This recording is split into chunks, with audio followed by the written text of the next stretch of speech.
ये है Indu broadcasting private limited और आप देख रहे हैं इंडियन न्यूज, हर पल, हर क्षण, हर सच।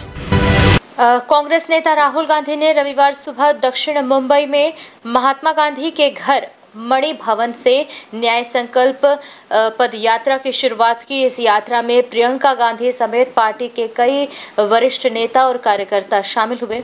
बता दें कि शुक्रवार को राहुल गांधी के नेतृत्व में निकाली गई भारत जोड़ो न्याय यात्रा का समापन किया गया। राहुल गांधी ने रविवार सुबह दक्षिण मुंबई में महात्मा गांधी के घर मणि भवन से न्याय संकल्प पद यात्रा की शुरुआत की। यह यात्रा मणि भवन से शुरू होकर अगस्त क्रांति मैदान तक चली। अगस्त क्रांति मैदान में कांग्रेस सांसद राहुल गांधी ने कहा, अगर भारत मोहब्बत का देश है तो नफरत क्यों फैलाई जा रही है। हम कहते हैं कि भाजपा नफरत फैलाती है, लेकिन इस नफरत का एक आधार तो जरूर होगा। तो इस नफरत का आधार अन्याय है। इस देश में हर दिन गरीबों, किसानों, दलितों, महिलाओं और युवाओं के साथ अन्याय हो रहा है। और इस यात्रा में कुछ विपक्षी इंडी ब्लॉक के सदस्य भी राहुल गांधी के साथ शामिल हुए। इसके बाद विपक्षी इंडी गुट शक्ति प्रदर्शन के लिए रविवार शाम को रैली आयोजित करेगा और इस कार्यक्रम में तमिलनाडु के मुख्यमंत्री एम.के. स्टालिन, राजद नेता तेजस्वी यादव और सपा प्रमुख अखिलेश भी हिस्सा लेने वाले हैं। ये नफरत का देश नहीं है। ये पहला देश है जिसने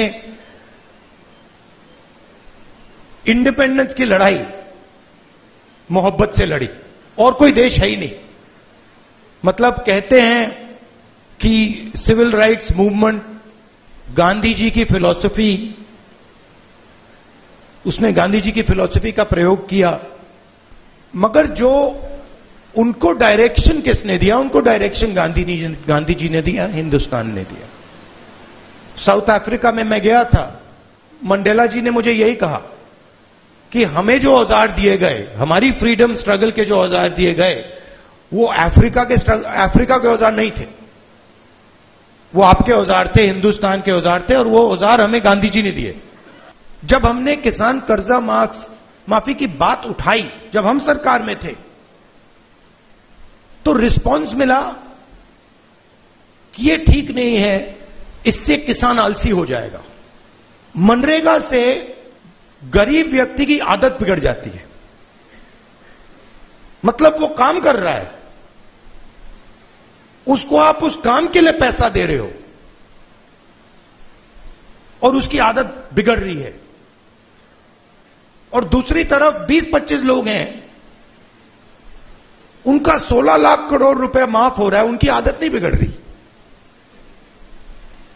वो उसको पता नहीं विकास कहते हैं, डेवलपमेंट कहते हैं, प्रोग्रेस कहते हैं, पता नहीं क्या कहते हैं। तो अगर आप हिंदुस्तान के धन को देखें और उसको ट्रैक करें तो आपको दिखेगा कि ये जो सोने की चिड़िया कही जाती है, इसका पूरा का पूरा धन किसानों से, युवाओं से, दलितों से, आदिवासियों से, पिछड़ों से छीनकर ये 20, 25, 50, 200 कितने लोग हैं, ज्यादा नहीं है, इनके ओर फनल होता है। तो इसलिए हमने दूसरी यात्रा में न्याय शब्द जोड़ दिया। न्यू वीडियोस की अपडेट पाने के लिए सब्सक्राइब करें इंडियन न्यूज को और बेल आइकन को दबाएं।